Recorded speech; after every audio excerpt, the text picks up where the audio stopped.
VMware Installation Introduction. Import ACC OVA using VMware. vSphere Web Client will be used as the example. Import the ACC OVA to create a VM. Click Create or Register VM. Select Deploy VM from an OVF or OVA file. Click Next to proceed.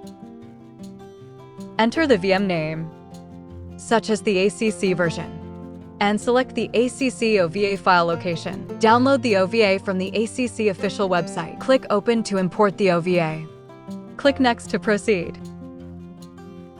Confirm VM storage space and location. Click Next to proceed. Confirm VM network settings and click Next. Confirm VM details and click Finish. Do not refresh the page during import. Wait for the OVA import and VM creation. The ACC VM is now successfully created. Click the VM to view details, including VM name, guest OS, CPU, memory, and storage information. Click the thumbnail to view the real-time screen. This screen shows the ACC initial settings.